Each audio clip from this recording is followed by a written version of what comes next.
like basketball. Basketball I like, but I'm not good at. Yes, I'm not. Me too. Those. Okay. Oh shit. Now I have to edit. Now I have to trim the beginning. Oh my god.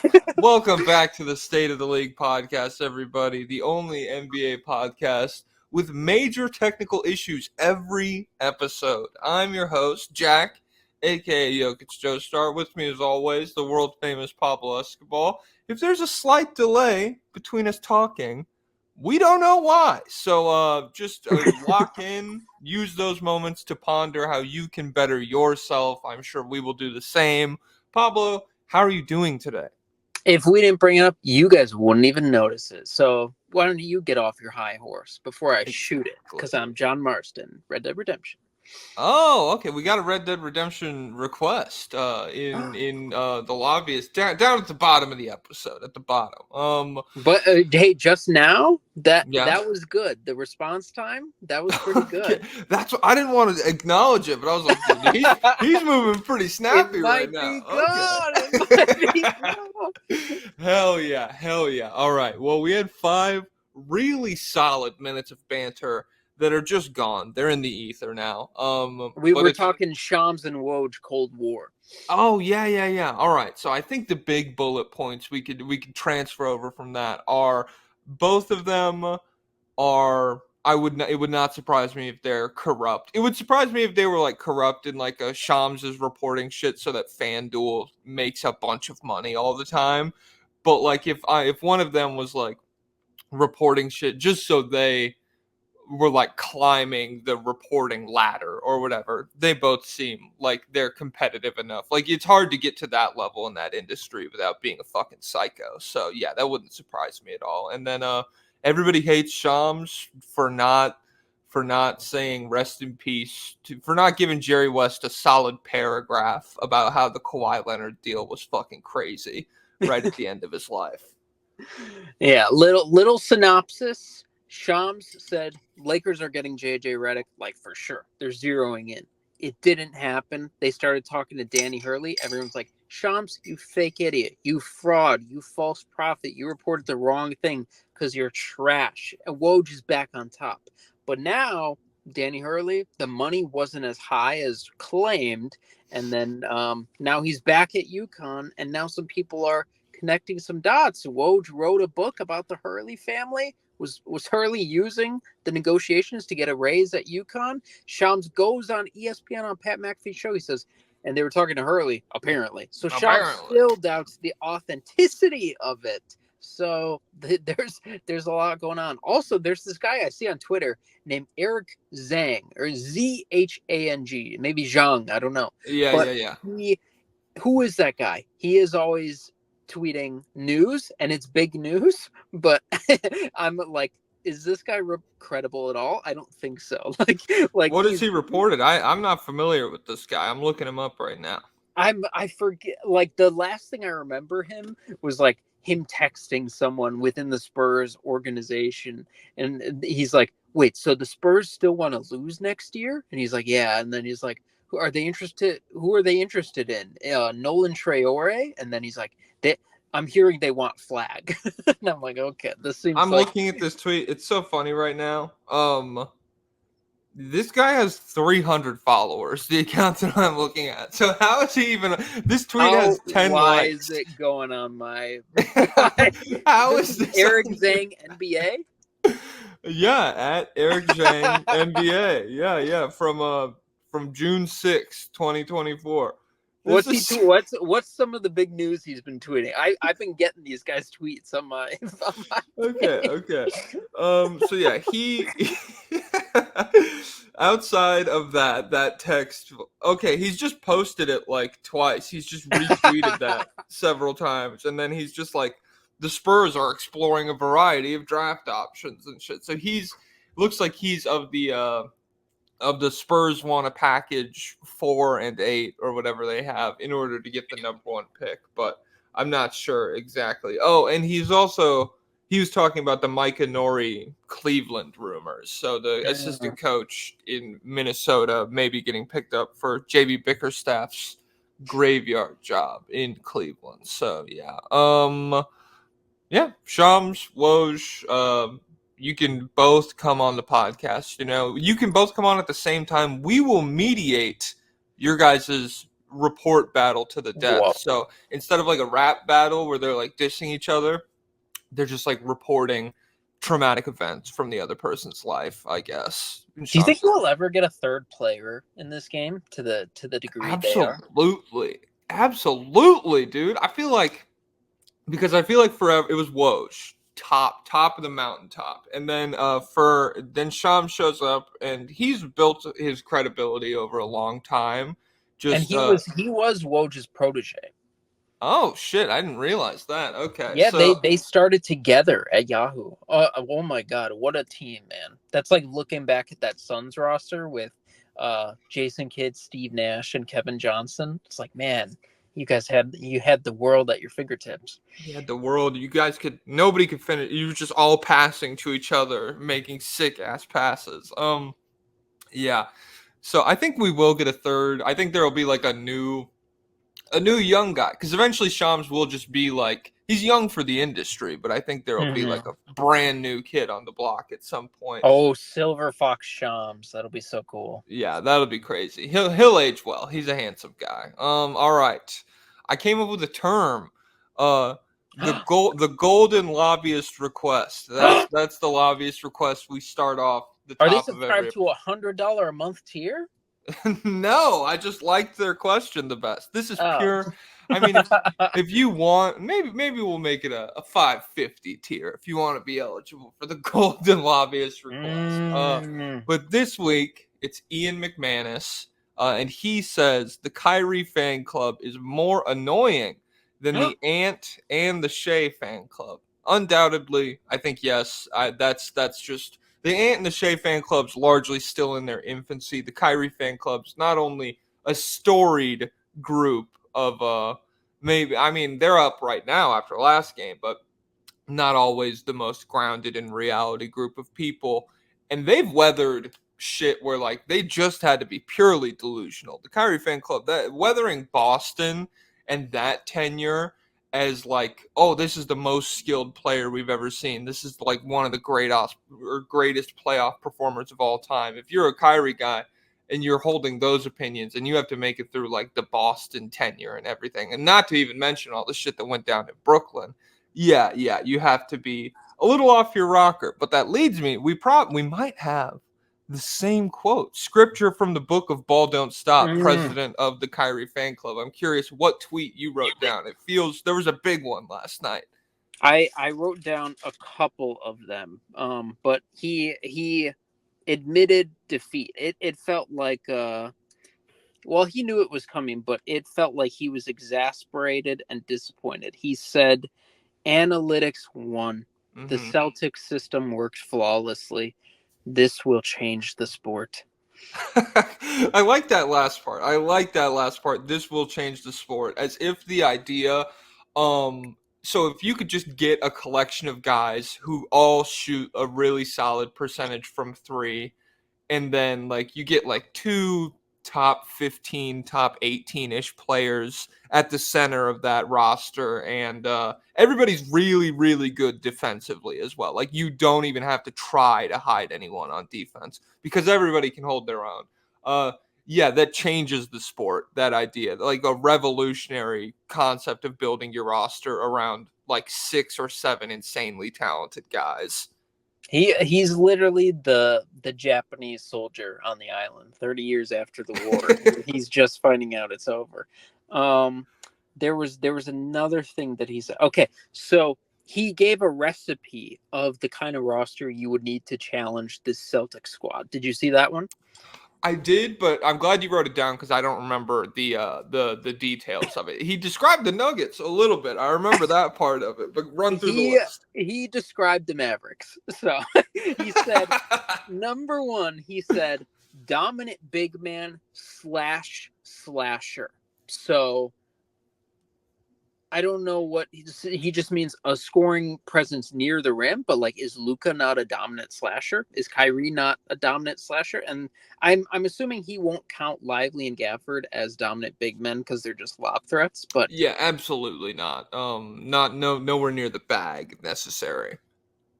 yeah, so I would think Luka qualifies, but I don't know. I guess not. He said elite athletes who can slow down JT and JB.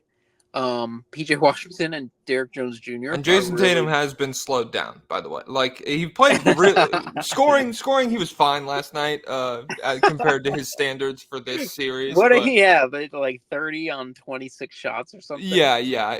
He started really well. He had like 18 in the first half on maybe 60% shooting. But yeah, overall, over the course of the series, they have slowed down Jason Tatum as a scorer.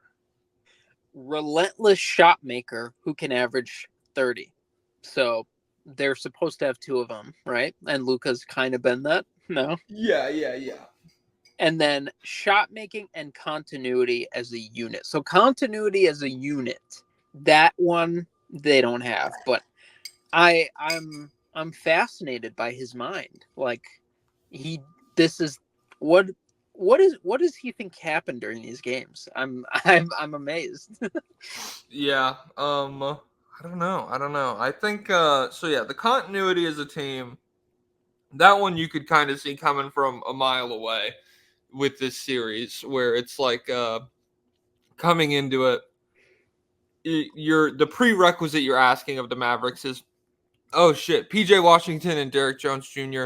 keep shooting 40% from three. That's what we need to win this series. And it felt like you could trick yourself into it. Like if you're a Dallas fan and you were sold on that idea, you'd already done it, against a couple of really solid defenses. And PJ so felt legit. PJ felt like it was a larger trend. PJ felt legit, but if you had asked me before the series, is Boston just going to erase the corner three? Will it just like not be a feasible shot for Dallas anymore? And they'll just, any shot PJ has like on the wing, not only do the Celtics not care, the air of him shooting the shot feels totally different. Like it doesn't feel like it's going in, even though he hit a couple of them last night, and several were like pretty timely in terms of, we'll talk about it in a sec. They made a pretty solid comeback to keep the game very close in the clutch.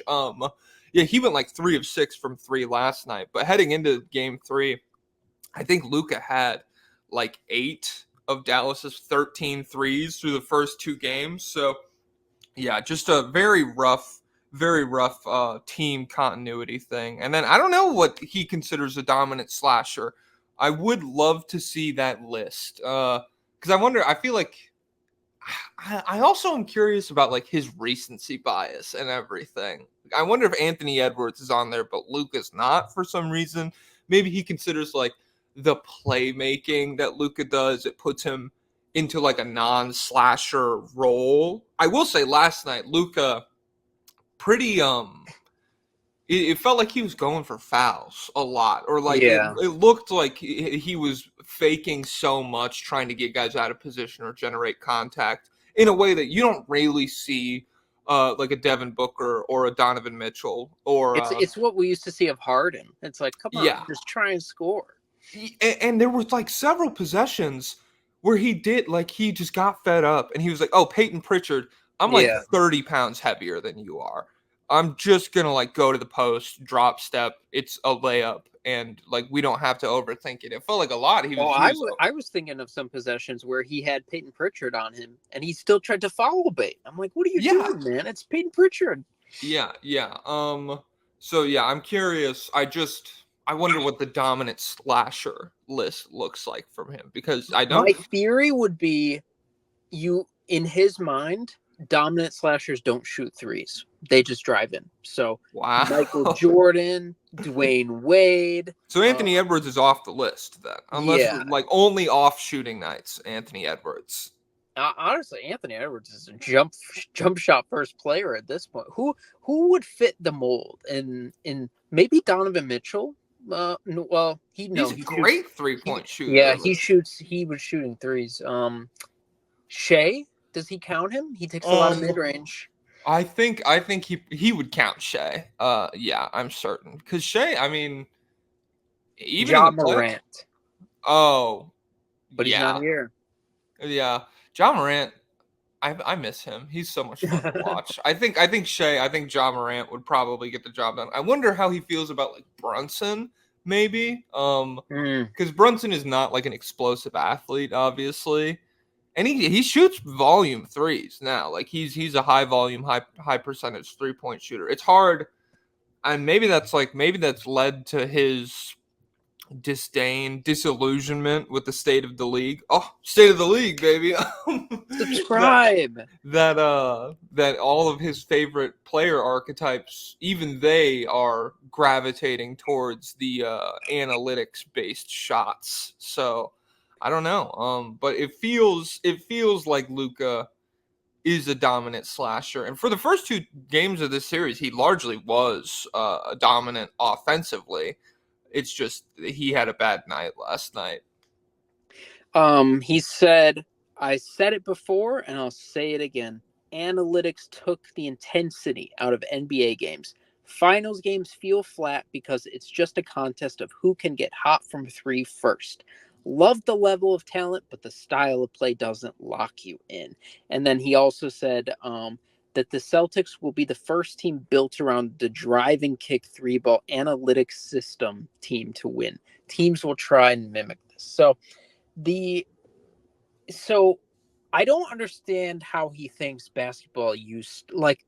So he hates 3-pointers, but what's the difference? Like in when all these shots were just mid range jumpers, like wouldn't a hot shooting night from mid range jumper, like wouldn't that team win? Or is he like he wanted only two options before? You get hot attacking the rim or you get hot shooting mid-range jumpers, but now there's a third option that is more powerful, but still teams that attack the Denver Nuggets, they were killing people all season long. So I don't understand what he thinks is happening during these games.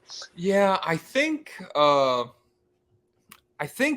with the mid-range and the pre 3-pointer like prevalency, obviously like pre 2014 or whatever you want to call the cutoff for like real volume 3-point shooting, I think that style of basketball it does lock you into a kind of grittier style of play where it feels like you're way less likely to get an absolute fucking blowout, a 30-point lead of a game. Like it's a lot harder to build a 30-point lead, mostly shooting shots that are worth 2 points, even if you get really hot from those areas. And so that kind of contributes to this feeling of this is an absolute slugfest. Oh my god. Like no, not like you have these long stretches where there's just like one or two baskets for each team, because when you're not shooting the three, the defense, they have a lot easier job in terms of covering the floor and everything, which is something that Dallas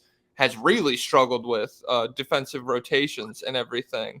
So yeah, I'm not sure. This isn't like the first drive and kick team to win a championship. That's what I'm thinking of too. Like, is it like who are the other driving kick teams? Obviously, before the 3-pointer, there were driving kick teams as well. Well, look, like the 2016 Cavs, just because Kyrie could cook, that doesn't really like the whole thing with Kyrie in Cleveland is like what the team's offense was doing schematically would oftentimes just like take a break to be like, okay, here's a possession where Kyrie cooks, and he's one of the most gifted offensive guys of all time. So like that's just a nice thing to have in our bag. And like it's not that he was never involved in like the shit that LeBron was doing on the ball. He was very good at attacking closeouts and all of that stuff. But it's still like the foundation of Cleveland's offense in 2016 was driving and kicking the basketball. Same with the Bucks in 2021. And like Giannis, I totally fucking forgot. That is how the Bucks scored.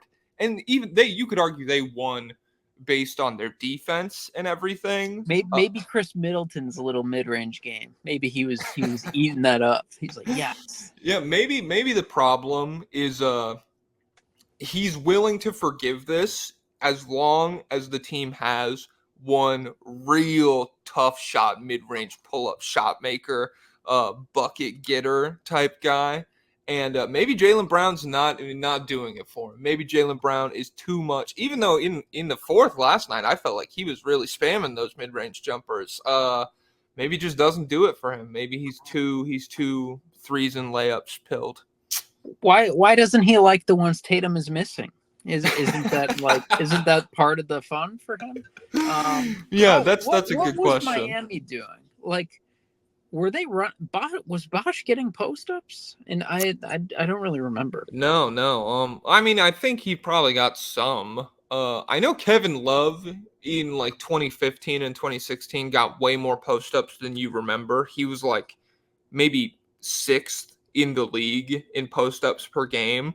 But Bosch to me, that's like you remember him for like the top of the free throw line space, like catch and shoot jumpers, even though not necessarily like a 3-point shooter. Obviously, he was like a very good mid-range guy that kind of helped space the floor for LeBron and Dwayne Wade's brick having ass.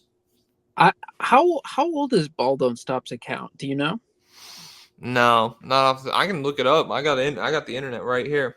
I bet he was creaming his pants in 2019 when Kawhi was going on his run. He was like, "This is Nirvana. I have reached it." Oh yeah, absolutely. Okay, I was curious about this. I put out a tweet that was I called Kawhi like.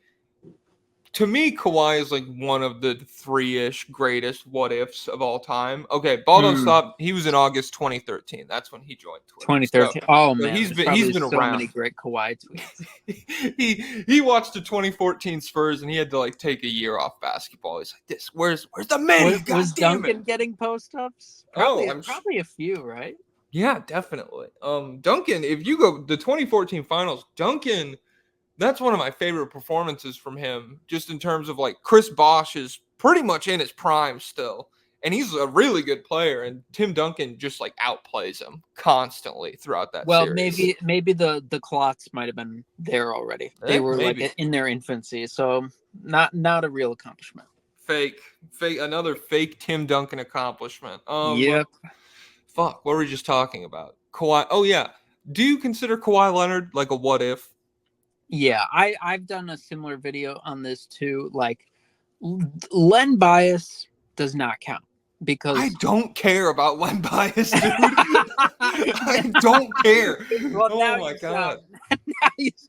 Now you're like, yeah, he overdosed. No, I care about a person dying, and I care, but like this idea that, I mean. How many times have we heard this guy's up next, dude? Yeah. This is the counterpart to LeBron or whatever. If Wiggins had died before the draft, if Jabari Parker did, if like there's a whole mountain of people who like it doesn't count until you've proven it. And I guess this is going to be kind of bogus too, so I apologize. But is a guy like, do we think he's gonna have the work ethic to live up to like Michael Jordan and everything? I mean, I think that's a fair question. I don't think that's like, assuming that every single player who doesn't work out was like a fucking psychopath. It's incredibly hard to play, not even at like a Michael Jordan level, even if you want to go like the tier below that level of all time, whatever we're talking about there, to hit the level that like, I don't know, peak Shaq or peak Kevin Durant or whatever. Even those guys, that's like an absurd amount of work that most players never hit. And so even when we talk about the Brandon Roys of the NBA history, or I mean, sorry, I'm gonna sacrilege here for a sec for you, the Derrick Roses of NBA history. I care way more about Kawhi Leonard proving that he is like, undoubtedly, it's him, KD, LeBron, Steph. When he's healthy, he is like right alongside those three guys who are like top 12 players, top 15 players of all time, and he plays right at that level. To me, the question, what if we got a decade of that guy healthy, is way more entertaining than like, what if Derrick Rose the three starts falling? What if he adds a little space to his game or something? Who's the best player ever who was taking hardcore drugs? Is it David Thompson? Maybe. Who is there? Is there anyone else up there? I don't know. I'm not locked into like a late 70s basketball. There was one of my favorite. I know there was a pickup guy named Joe the Destroyer who played at like Rucker Park in the 70s, and he made more money selling drugs than he would have made in the NBA. Oh, So he never that's went cool. pro, but like pro guys would run there in the off season. They're like, this guy's he's unbelievable. Like I can't stop him. And so I guess that'd be my response. He was probably taking drugs also, but he was selling drugs. They once did a documentary about the like and one hoopers, like just the street ball guys, like Hot Sauce and all those people. Shout out to And Escalade, rest in peace. there's a great moment from Kyrie. He's interviewed in the documentary, and they ask him and like J.R. Smith and some other guys. They're like, would these guys have been good NBA players had they gotten in there? Because all of them are like, man, if I'd just gotten into the NBA, I would have. If I cared about that, I would have dominated. And Kyrie was like, absolutely not.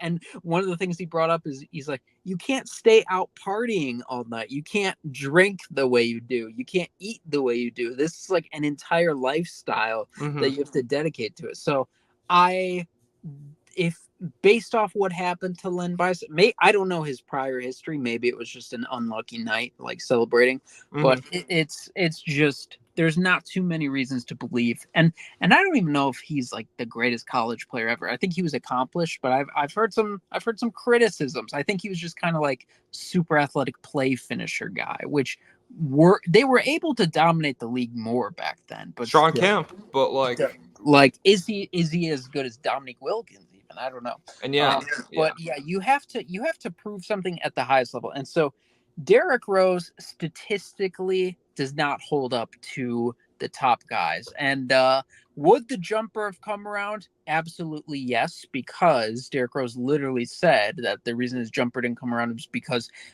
his rhythm got thrown off every time he had the injuries and stuff like that. So he couldn't get a rhythm. Plus his touch on the floaters and as a free throw shooter indicate a good 3-point shot. So had he just gotten the right shooting coach, I don't even know if the Bulls had a shooting coach back then. Obviously, Derrick Rose would have become a 40% 3-point shooter. But also Derrick Rose, like even if he had not, like take away the ACL injury, his body just would have kept exploding everywhere else. But if you take away all injuries, still, yeah, it's tough to like. There's no reason to believe that he would be better than Steph Curry. I think, like he just wasn't at that level. And then the real what ifs at the top are Kawhi. They are Magic and Larry Bird. Magic, if his career wasn't ended in his prime by HIV. Bird, if he didn't throw out his back. Which, like, I think Len Bias as a supplement to Larry Bird is interesting.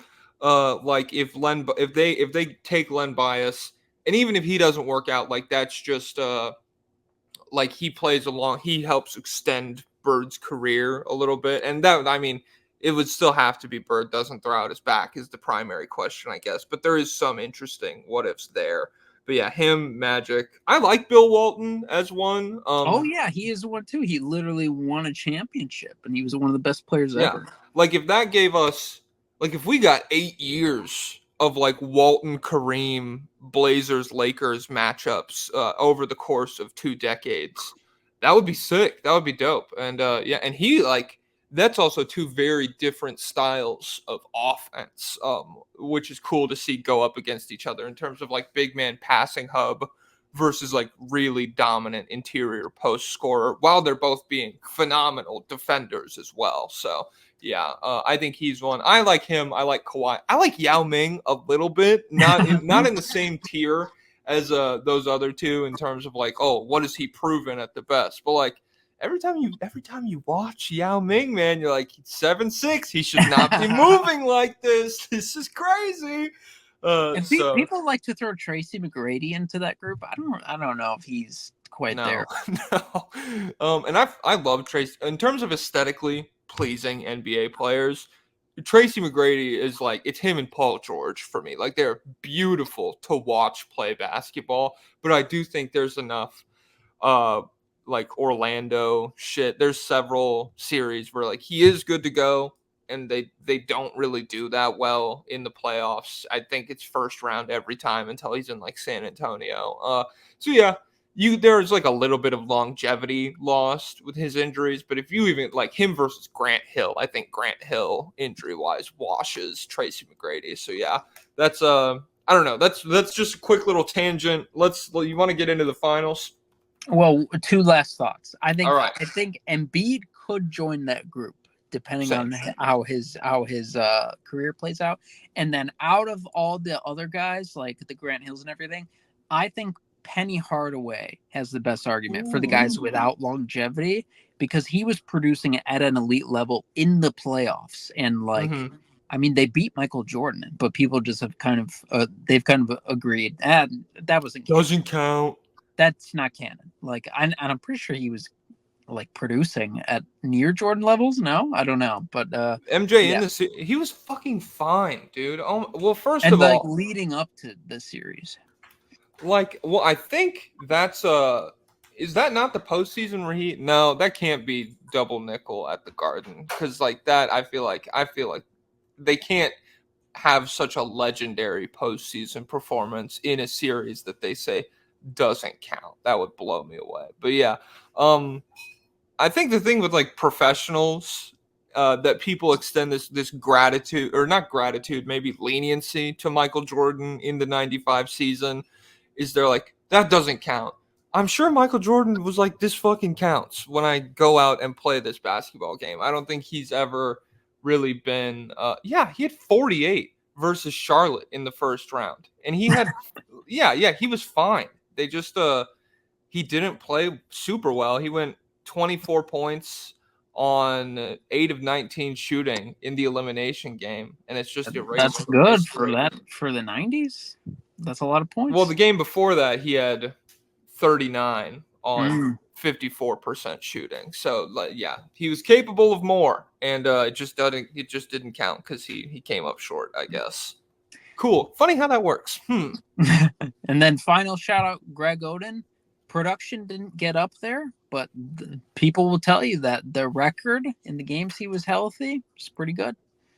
Yeah, the Greg Oden, Brandon Roy, LaMarcus Aldridge unit, the net rating or whatever, in very limited run, it was a dominant team. They were really good. They were like 60-22 or something crazy. Oh, that's sick. And I got a lot of shit for my LaMarcus Aldridge J-Dub take. LaMarcus Aldridge he's cool, man. He's cool. A big man who's like not completely dominant all time, but just like pretty fucking good off mid-range jumpers. That's sick. I love that. Shout out to LaMarcus Aldridge, man. But is he better than Tyrese Thomas? Yes. That's who the Bulls traded him for, I think. Well then, yeah, I'm gonna say anyone the Bulls trade for, they're probably trading away the better player. That's just Tyrese Thomas jumps way higher. Okay, all right, I got you. All right, fuck Tyrese Thomas. Fuck the Chicago Bulls. Games 2 and 3 of the NBA Finals. Game 2, real quick. I mean, we just haven't talked about it yet. I forgot we didn't get Game 2. Yeah, so Drew Holiday, it's the Drew Holiday game. 26 and 11, great efficiency, a lot of big momentum plays. Porzingis injures himself on like a free throw box out type thing. He hurts some tendon that lets another tendon dislocate. It's a very long-winded. He has invented a new injury. Yeah. Which is so Porzingis pilled. Like it's funny. This whole season, he's been pretty damn durable by his standards, and so now that this has happened, we're like, oh, whoa! It's like a little surprising. If you told somebody the second the Celtics made this trade, oh yeah, Porzingis is going to generate a new kind of injury in the finals, everybody would be like, yeah, that makes sense. And so, did they lose the Porzingis trade? Who'd they give up? That was Marcus Smart. No, because they still got getting 2 firsts back for Marcus Smart. That version of Marcus Smart in a vacuum, you could probably justify that. Like Marcus Smart sick, love him to death as an emotional core guy. It was time to move on from him. And yeah, I think the 2 plus how good Porzingis has been, they clear that. But yeah, he's hurt again. Drew played really well. They went up 2-0. And then, do you have any game 2 thoughts? The only thing I'll say is I see a narrative coming. I see a talking point forming, like a funnel cloud the tornado's going to touch. I see something that the untrained eyes are they've come to a consensus about this. People are saying that Luka is facing single coverage just straight up, which is true to an well, not even really. People It's think true 40 feet away from the basket. yes. When he drives, there is help. He is being met with multiple bodies, multiple defenders.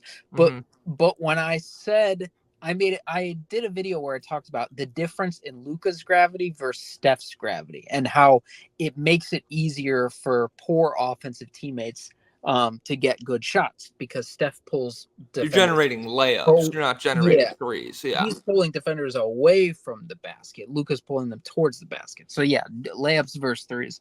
A bunch of people said, no, Luka is not.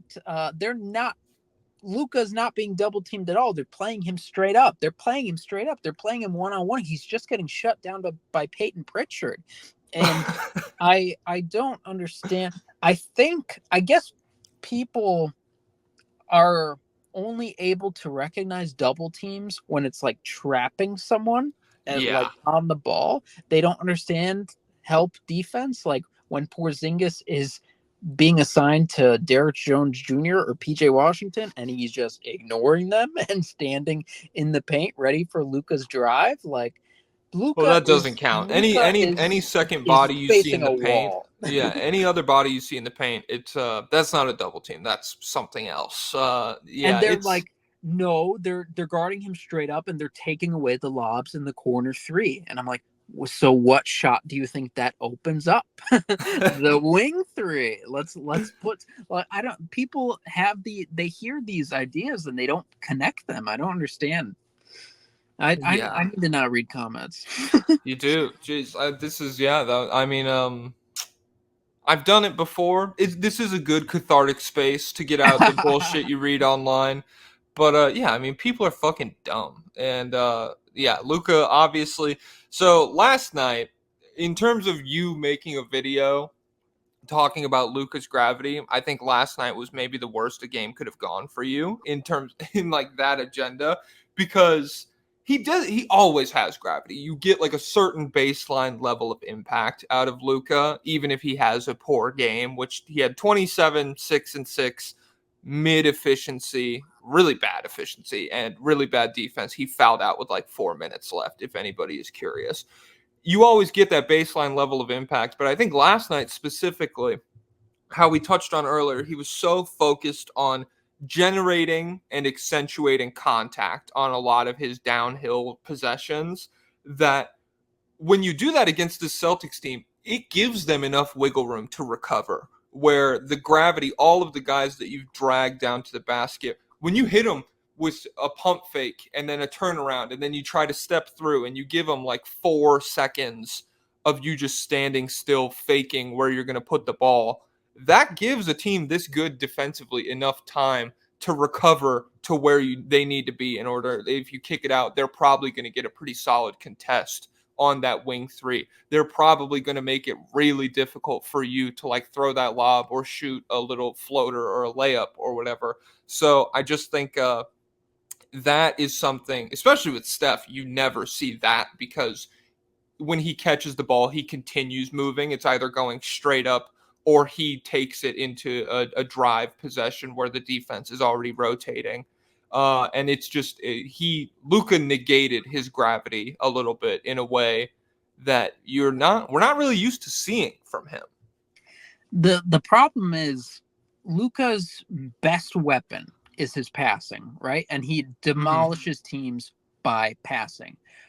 The Celtics have basically just simplified it, where like they're saying you want to pass? Go ahead and make that pass. We're going to leave that pass wide open for you. We're going to park our wings on the lob threats so that you can't throw lobs at them. And then we're going to show you every body we have on your drives. So it's just like the only way for him to succeed, really, is for his shooters to start making shots, or for him to just drop 50, 60, whatever, which he literally should be able to. But I guess he just gets mad. Like when in game 2, when he was taking those mid-range shots, he was making like all of them. He finished like with 32 on 21 shots or something. And he had 20 with 10 minutes left in the second quarter. He was really dominant to start that game. Yeah, and so, but for whatever reason, he seems reluctant to do that, and also it feels kind of crazy that these lobs were destroying everyone all the way up till this point. Like we just went through OKC Coach of the Year Mark Dagnall. He couldn't figure this out. Like, could OKC not have done this? I guess they don't have the same big wings, but like J-Dub has a 7'2" wingspan or whatever. Would he not be able to do that? Would who could you stick them the OKC wings and take away these lobs? I don't think so. Could Shea? No. I think it's just so like J-Dub J-Dub's like the second biggest guy on the court for OKC, right?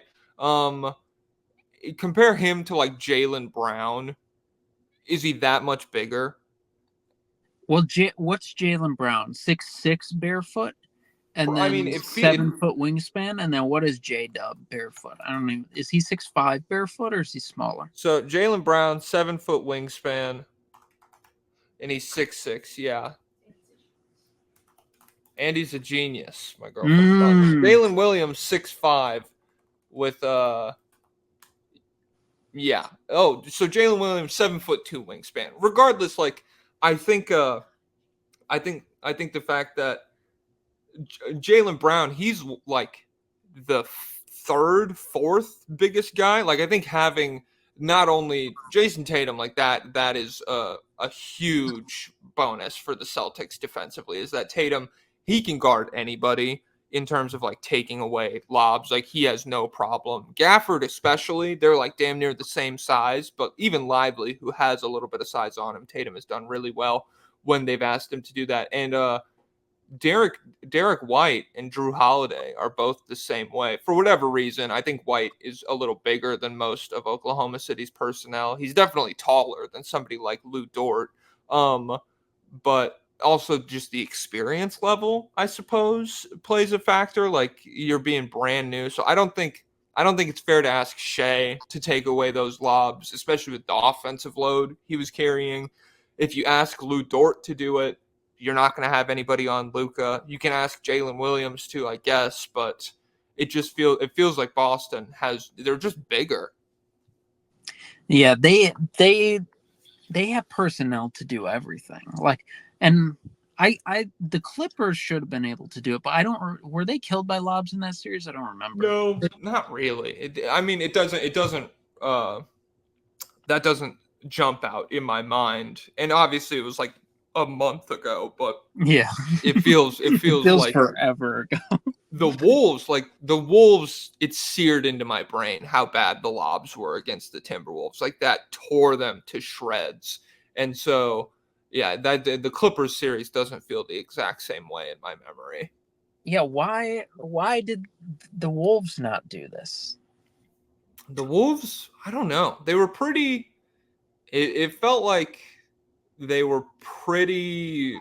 So Jaden McDaniels on Luka a lot of the series did pretty much nothing to slow him down, and then it felt like there was a lot of like at that point Gobert's contesting and the lob is wide open. I don't know. I'd have to go back and like compare the strategies defensively. I don't know why they struggled so much against the lob. And Minnesota took away the Aaron Gordon lob for a little bit. But was that just Gobert doing that, or did they have someone synced over too? I don't know. It just seems like an obvious solution that I don't know. I don't know why it wasn't exploited before. But maybe last series it wouldn't have mattered because PJ was knocking down every single wide open three. So Well, that's what I was gonna say. Is to me the big difference in what like is wrong with Dallas this series is defensively more than anything else. This is the first time they haven't been able to hide Luka on a non-shooter. You had Giddey versus Oklahoma City. Obviously, there's a bevy of non-shooters in Minnesota, namely Rudy Gobert. But also when Kyle Anderson is out there trying to guard Luka, you could do that as well. With Boston, that is never there. Like Luka has been facing ball pressure the entire time. He has been forced to guard in space a ton in this series. And that's something that they haven't faced this far, and they are not really well equipped to deal with. Like Boston has found a massive amount of success in that regard. Yeah, Minnesota tried it. They attacked Luka a lot, but the Mavericks were able to delay the attacks to allow Derek Lively and whoever to rotate over. But yeah, in this series, you were dealing with Porzingis and you're dealing with Horford, so it's like the big man can't help and rotate over like that. So that it's really it just comes down to this Celtics roster is I didn't realize that they finished the season number one offense over the Pacers by like 2 points. Yeah, they were the number one offense, number two defense, I'm pretty sure. And that's number one offense in history, right? I believe so, yeah. Yeah, and it happens every year. But they are this is just one of the most unstoppable teams we've ever seen. They're playing five out. They're basically playing 5-on-4 on both sides. Yeah. It's a phenomenal. It's insane that they put this team together. And that's why the this is gonna change basketball thing from Ball Don't Stop. This like GMs have always had dreams of this where you just never like you have 6 or 7 guys, none of them are bad. You might not have like Tatum in this series, the ceilings that he's hit as your superstar, your best player, whatever, not good, especially from a scoring standpoint. But the rest of the team has been so talented that it just hasn't mattered. Like he has done enough that it gets the team to a point where a great game from Drew Holiday, really solid, steady performances from Jaylen Brown throughout the entire series. Those have been enough to put Boston up 3-0 on top of, I mean, it's all stemming from like Tatum collapsing the defense or whatever. But yeah, it's just, it's insane that they got this team put together. And it's crazy. It's a real testament to how good the roster is that they have not had their second, third best player for most of the playoff run. Now it's doubtful that he's going to return, according to Woj, even though Porzingis said, I will play again in this series. That was his literal quote. Did he really? Yeah, he did. I saw a sports doctor thing. The sports doctor guy on Twitter, he was like, he's absolutely not playing. It sounds pretty serious. A torn tendon in your ankle for a guy who, like, yeah, I just don't know. But yeah, the fact that they've not had him this whole time and just completely eviscerated everyone in front of them, and now they're doing it again with a team that everybody thought was at least going to be able to put up a fight. It's a real testament to the talent of the Celtics roster. Do you have any Game 3 specific thoughts? I have a list. Why did the Celtics win, and why did the Mavericks lose? You go first. Okay. So the Celtics win bullet points. I said overall better offensive approach than Dallas. The nuclear third quarter specifically is what propelled them to this win, I felt like. And then Luka's lack of defense and his fouling. So the third quarter, they came out of halftime down 1. They finished the quarter up 15. They went on like an extended 20-5 run from like the 5-11 mark in the third quarter to the 10-18 mark in the fourth. And during that run, Jason Kidd calls a timeout. When they're on a 20-2 run, Jason Kidd calls a timeout. Oh no. This is the Boston run. Oh, the Boston run. Oh, okay. I thought you were talking about Dallas. Yeah, no, because we'll get to that. That timeout was insane. I don't know why. I don't know why he did that. Because what's funny is I was thinking the reverse while it was happening. So yeah, the Celtics, they went up 21 in the third quarter. Everybody thought the game was over. The Mavs get really hot in the fourth.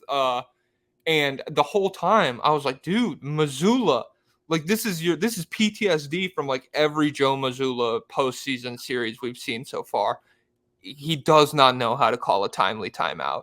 And I don't know if that stems from his like embrace of suffering in the insane quotes that we've touched on in this series and overall. I don't know what it stems from, but like he will just like watch Kyrie fucking bury another floater or a pull-up three-pointer that gets the away arena they're in, just roaring. Like Dallas's home crowd was insane, and that run really electrified them. The whole time Mazzulla is just like dead face on the sidelines, like, no, I'm gonna see what happens for the next 2 minutes. I'm gonna just ride this one out. And so I thought Kidd calling that timeout almost bailed the Celtics out in terms of like the momentum of the game in that fourth quarter.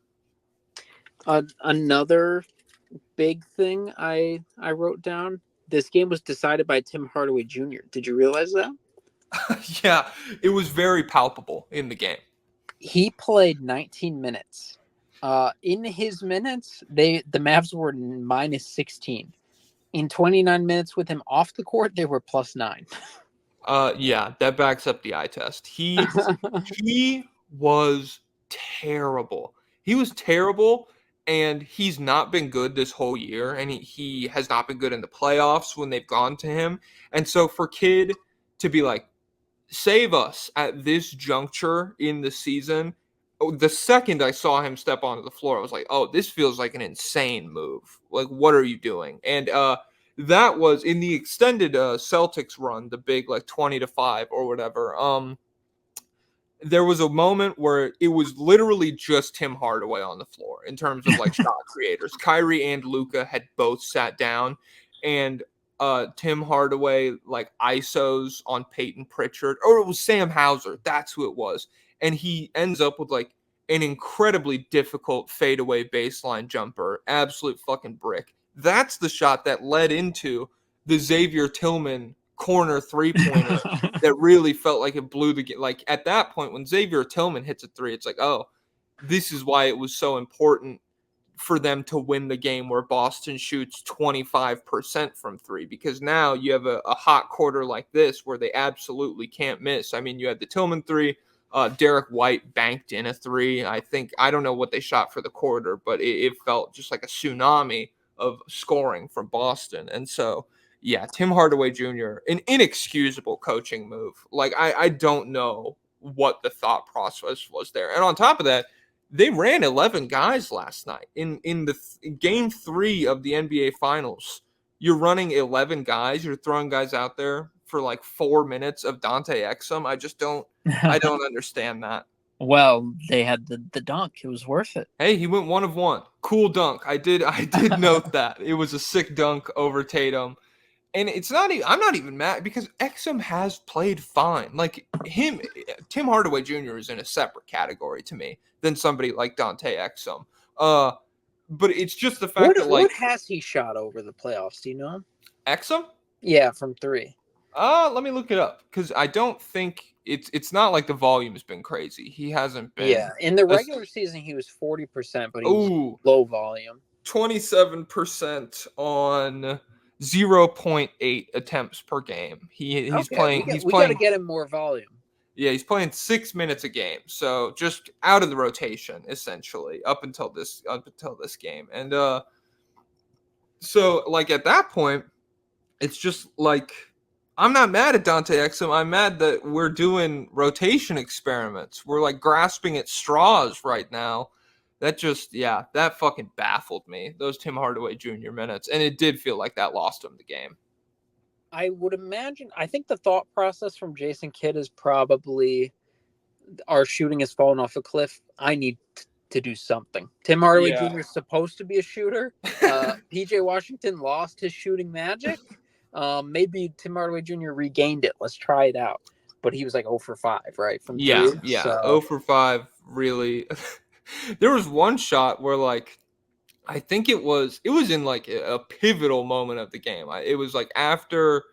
Oh yeah. So the Celtics, it had gotten pro Boston again. I think the Celtics were up like 5-6 points with maybe a minute and a half, under a minute left. I'm not exactly sure, but it was real crunch time shit. Derek White tries to foul Tim Hardaway Jr. on the entry pass. The refs don't give him the foul for whatever reason. And Tim Hardaway still gets the shot off. Absolute, like, it somehow hits the back of the corner of the rim, like it was a complete fucking brick, to the point where JJ Redick was like, and then you see Hardaway with the tough miss there. And yeah, it's just that really felt like a good encapsulation of his game. So yeah, I think the Celtics won. Better offense, really hot shooting for that stretch. The clutch offense was pretty ugly, but the fact that Luka fouled out with 4 minutes left, that gave him a ton of wiggle room in that regard. Like, they did not have to go against a team that was really operating at full capacity. Because even shit game Luka versus like the kind of offense Boston was playing down the stretch of this game, I think he would have given them a real shot to win if he had been in.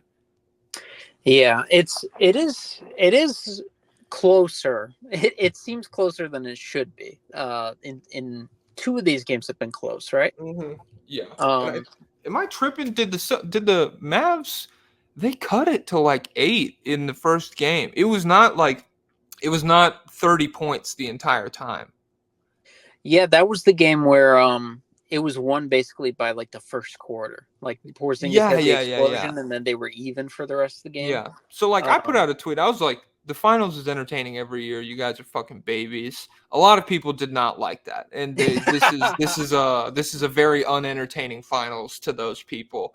And for them, I'm just like this is you reading your comments. I was reading, and everyone's like, no. This is a blowout fest. Oh my god. We want to see good game 7s and shit. And it's just like, I don't know. You have to be able to like take it a game at a time in the NBA finals, because otherwise you will be disappointed that it doesn't go to a game 7 every single time. These games have been entertaining, even though, like, admittedly, anti-Boston guy, not the results that I want to see. I'm still having fun watching them, especially this last game. This was super entertaining. Yeah, I don't think this is boring. I think any person who doesn't like the finals, I blame ESPN for making it feel like it's not a big deal. Like the presentation is just horrific compared to what it used to be. I don't get how the NBA has allowed this. I guess they're getting billions of dollars from them, so they don't care. But like, don't give these guys the finals. They're ruining your product. Good for the product. They took away the, like, you can't have the big trophy on the court because the sticker makes people slip. Whatever. The liberals have ruined the game. But Kobe wasn't slipping on it. He was winning titles, baby. You can you have like 10 digital ads on the court now. You have like YouTube TV, whatever. Just put a digital trophy down there or something. Yeah. Bring back player interest. It really comes down to capitalism. I saw people saying like they used to have these epic intros where they show the starting lineup being introduced and they have them come out next to a giant trophy and everything. Mm-hmm. And that's been cut for more commercial time. And so and then the crew is just boring. And it's just like, we already have Bob Myers, we don't care what he says. We have who else is on there? Michael Wilbon. Oh, Michael Wilbon. I need an insight that I could have had when I was 8 years old.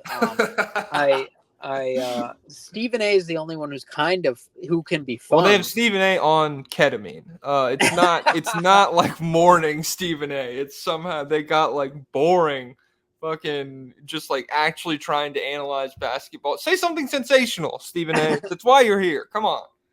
And then we bring in these guest hosts. Chris Paul, not interesting. Josh Hart, not interesting. I'm sorry. There's funny moments on the podcast.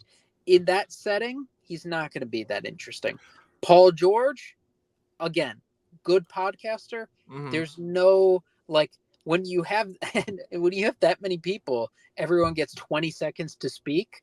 Yeah. None of the guys they have can say something insightful or funnier or anything I want to hear if they had 5 minutes to speak, if they had 10 minutes to speak, if they had an hour to speak. Yeah, I'll go to war for Josh Hart. I think if you put Josh Hart on the inside the NBA crew, I think that could work because this, like, you hit it on the head in terms of like 20 seconds a piece. Inside the NBA, they are really good at like a conversational style of breakdown where they'll let Shaq or Chuck or whoever like fucking ramble for 2 minutes, and like there'll be some uhs, and like they'll kind of struggle with what to find. And Ernie and Kenny are very good at like playing the supplemental role and shit in those regards, and it's a very good give and take relationship. Whereas with ESPN, it just feels like, all right, here's my 20 seconds starts now. Here's what I think. Here's what I think. Here's what I think. I'm not touching on it. Andrews even cut out the introductions to get more time for them to speak. She's like, "You guys know who these guys are. Talk." Oh my god, yeah. And so it's just yeah, it's just not good. They're not entertaining to listen to. There's nothing like, if you can't be insightful, be entertaining. If you can't be entertaining, be insightful. If you can't be either of those things, I am going to mute the TV. My screen. Yeah, I'm not listening. I'm not listening to you. So I also have 3 why did the Mavericks lose bullet points real quick. One was not because of Kyrie. Wait, what time do you have to go? Like 15, 20 minutes. We got 15 minutes, guys. It's a medical emergency. Minutes. Damn. Okay, I have a couple lobbyist requests. Maybe I'll save them for tomorrow then, because we got nothing tomorrow. We're gonna do 20 minutes on the fucking Lakers head coaching job. So not because of Kyrie Irving, the Mavericks lost. They had 35 points on 58% true shooting. Well, Kyrie did. When Lucas sat, it was crazy how Boston was guarding him. That's what I wrote down. It was just like, if you thought the Celtics didn't care about the Mavericks role players when Luka was out there, when it's just Kyrie, they are jumping this motherfucker. Like, it is too hard on the ball every single time. Derek Jones, cicadas. Exactly. This is Brood X is this Celtics team. So yeah, I said Kyrie Irving was good. The Mavs lost because of a bad Luka game and then a lack of production from others. For Luka, I said first and foremost, ignoring all the stats, he is not good enough offensively to play this bad defensively. Even when he plays like pretty well by his standards, like this level of defense is inexcusable. How do you feel about that? Trae Young Hive, rise up. Finally, he gets the same treatment. I think this series really comes down to it's just straight up a power play for the Celtics. They are playing. They can ignore someone on the defensive end. They could just leave someone open, and then they can attack Luka over and over, and it's like he's not even there. So it's just 4-on-5 on both ends. Unless Tatum had a great mic'd up clip that I saw a lot of people talking about where they cut to him in the huddle in the middle of the fourth quarter being like, guys, come on. We got to be better than that. We're all settling for tough step back threes. What is that? That's not our offense. What are we doing? We got to be better than that. And then I was like, motherfucker, you are the step back 3 guy. Like, every time he gets Luka isolated on him, not every time. He drives by Luka plenty. I think it is, but like sometimes he does just like settle for an insanely difficult shot over Luka, and they have not gone down in this series. There was maybe 1 or 2 that hit last night, but largely just drive past him. And that's why the clutch offense thing, Boston nearly blowing a 21-point lead, was so insane. Is because it was coming because their offense stalled, even though they could have just been doing the same shit the entire time. Like, maybe there's an argument that when Luka fouls out, Dallas's defense, like your attack on offense changes, and it's a little more difficult to do what you've been doing. But the comeback started when Luka was playing, and they were not like initiating driving kicks based around his lack of defensive ability. So that was pretty baffling. And I think it'd be a bigger story if they lost the game, but obviously they didn't. They're up 3-0, so it's just kind of a footnote at that point. And then the lack of others' production, the Mavs' third leading scorer had 6 points heading into the fourth quarter. If you know that famous graphic about the 2016 finals, about like how the Cavs came back, and it shows LeBron and Kyrie's performances like side by side when they're dropping like 40 points every game. I was thinking like if Luka and Kyrie did that, would it even work, or does it not work because Luka's not LeBron on defense? I mean, so I think the Mavs could win. I think the Mavs could have, if Luka played the way he did like game 1 or game 2, and Kyrie played mostly this well. Like, it's unfair to expect Kyrie to average 35 for the rest of the season. I don't think he's going to do that. But if you get like 29 a game out of him, I think the Mavs could have won this game, especially if they had Luka the whole time. But yeah, I mean, having him the whole time boils back down to his defense in this regard. So I think, yeah, I don't know. I don't really have an answer for you. Yeah, but they're screwed. They're screwed. They're completely boned. Oh yeah. I wrote down. So Kid 11-man rotation, all non-Kyrie Luka Mavericks combined for 37 points on 31 shots.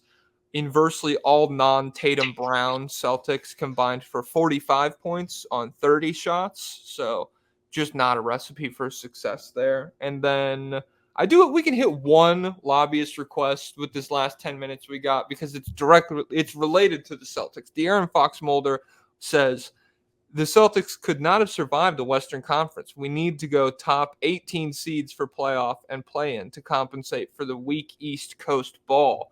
So I wrote down, I schemed it out. This is a video episode, so I'll hold it up for you. I have a bracket filled out here with just the top 16 teams straight up, and we could pick who you think would win all of these. So, well, just so you know, I can't see it because the image is frozen. Oh my God! Well, I'm reading it to you, okay? Jesus. So, babe, will you throw me a pen? Oh, she can't. Will you throw me a pen? Yeah. Hell yeah. Okay. So now I can fill it out. So this is the top 16. Oh, so it's like March Madness. We're filling it out. Yeah. This is the top 16 teams by record straight up. And then I structured the bracket March Madness way. So the 1-16 matchup, ironically, it's still Boston-Miami. Who do you think would win? Wait, is Jimmy Butler healthy this time? No, it's the same exact health everybody had. But I'll take Boston. All right, Boston. The 8-9 matchup is Milwaukee-Phoenix. Oh, interesting. I know. There's a lot of fun matchups in this bracket. Well, if all the same injuries still happen, I think I'll take Phoenix. All right. Yeah, understandable. The 5-12 matchup is the Clippers versus the Magic. Oh, all the same injury shit. Yeah, without I think they could get it done. I think the Clippers could get it done. Yeah, that's what I figured too. So the Clippers, the 4-13 is the Wolves versus the Lakers. Wolves. All right. Not too much thinking there. The 6-11 matchup is the Knicks versus the Cavs. Rematch, baby. Oh, I'll go Knicks. Yeah, that would have been sick, though, because I think Donovan Mitchell, he would have given him a hell of a series. The 3-14 is Denver versus the Pacers, a battle of offense. Oh, God, that'd be crazy. I bet it would be really close, actually. I bet it'd be closer than we think, but I'll take Denver. I'll take Denver, too. Dude, I have a newfound respect for Indiana after this series. I think I think they're just straight up an all-time offense, and a lot of people, myself included, I was low on them it's Andrew Nemhard running it, and they're still doing well, but I think that's a testament to the pieces they have in place. The 7-10 matchup is Dallas versus New Orleans. Who do you got? With Zion still dead, Dallas. Dallas. Would have been a different story if Big Boy had survived the play-in. The 215. Man, he'd be swatting those lobs away. Oh my God, Derek Lively would be. Derek Lively would be fine. All right, 215. No, he died trying. He died. 215. The Thunder versus the 76ers. Oh, is Embiid? Oh, it's the same thing. So he's playing, but he's like, he's okay, playing, so quote unquote. Oh my God. I just took a fat rip of a doobie. Everybody, Jokic fans, when they hear someone maybe start to talk positively about Embiid, smash that like button. Oh my God. So you said OKC? Yeah. All right. So that gives us Boston versus Phoenix. Who you got? Boston. Boston. Clippers versus Wolves. Who you got? So Kawhi's out. So yeah, the Wolves. All right. Knicks versus Nuggets. I'm going Denver. Let's pencil it in, baby. Yeah. Hartenstein's following up. The revenge series. Hartenstein versus his old team. And then the Mavs versus the Thunder. I'll go So Mavs. again, yeah, I'll go Mavs. So that gives us Boston, Minnesota, and Denver, Dallas in the quote-unquote conference finals. I think Denver would beat Dallas. I think so too. Oh my God, I can't believe they lost that game 7. Boston versus Minnesota. Man, it really just comes down to is Anthony Edwards in God? Is he in Steph Curry mode? And is even Towns if he making is like basic shots? Boston has too much offense for them, I feel like. Yeah, probably. Well, let's see. What's the most shooting? So would Minnesota? No, because Gobert's up. If you throw out Edwards, Naz Reid, Towns, Jaden McDaniels. So you're benching Gobert? For some lineups. Okay. Who would be? So it could be like Gobert just gets abused in his minutes probably all series long. Yeah, it would be horrific. They would have some interesting lineups if everyone was on, but yeah, Boston still wins because Boston's crazy. I feel like they have the personnel. The way they've taken like lobs away from Lively, lobs weren't even like a huge problem for Gobert. I feel like every time he caught the ball in the paint, the Celtics are like poking it away. I feel like they have the perfect personnel to just like be ready when he catches it and smack it out of his hands. All right, so that gives us a Celtics Nuggets finals.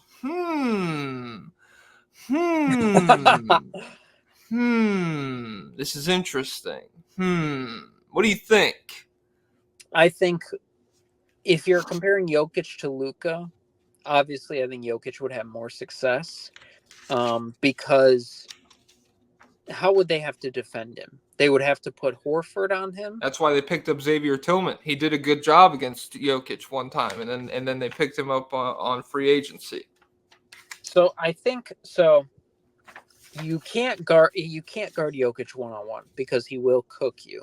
And yes. So they will have to. I think what they would do is they would take away the Aaron Gordon lob the same way they've taken away the Lively lob. So like Tatum or whoever down there. Mm-hmm. And then they would just send a roamer off of whoever's shooting poorly on the Nuggets. So Murray, KCP, MPJ. Dude, Murray would get fucked up by this team the way he played this postseason. He would be dead, absolutely. He's getting wrecked by Holiday. And, like if you thought Nickeil Alexander-Walker was hard work in the Wolves series, yeah, dude. Wait until you see fucking Derek White. Oh my God. So yeah, if everything's the same, it just feels like and Michael Porter Jr. the last we saw him was not shooting well from three. It just feels like it would be a similar outcome where it comes down to Denver not making their threes and they get beat. And I have no clue how they survive non-Jokic minutes. Oh yeah, it'd be really ugly. And to be honest, defensively, I think the Nuggets would really have their hands full with this kind of team. Even though, like, I think they've built their entire roster around hiding Jokic, which maybe Dallas hasn't necessarily done because Kyrie is like a backcourt partner. If your goal is to hide Luka, you probably have a better defensive shooting guard.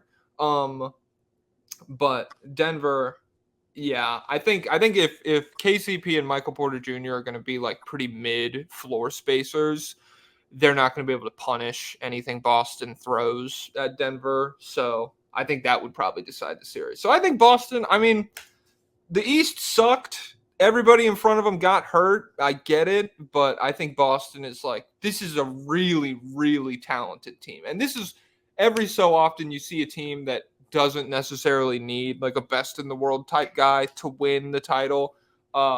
The 2014 Spurs, I saw a tweet that was like, it happens every 10 years. And Yeah. so it was the 14 Spurs, and then it was the 04 Pistons. Yeah.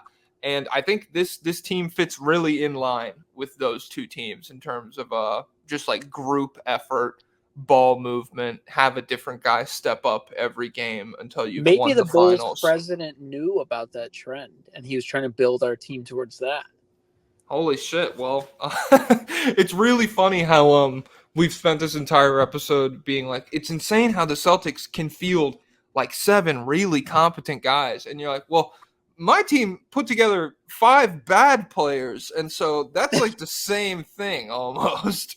Well, Caruso and Lonzo are basically Holiday, yeah. And White. And then Zach DeRozan is like Tatum with the missing the mid range, and Levine dunks like Dante. Well, wrong team, but yeah, we had a lot of guys who weren't superstars. We're just like them. All right, I gotta fucking go, everybody. I have physical therapy for my torn ACL. So if you want a patreon.com/state of the league, if 4 of you go, it costs me $20 a session. I could pay for my physical therapy. Woo! God, hey, I but love. Patreon takes a cut, and I take a cut. So Shit, it's gotta be, I need 8 like of 14 of you. I need like 10 people. Go lock in real quick. Yeah. Thank you. Head everybody. on over to Hot Tunes TV China NBA. New video right now. Stefan Castle just posted. It was already scheduled to post. That channel, no one's getting a cut except me, except it's not monetized yet. So, yeah. But go watch it so it gets monetized. All right. Talk to you guys tomorrow at patreon.com/state of the league or next week right here. See you later.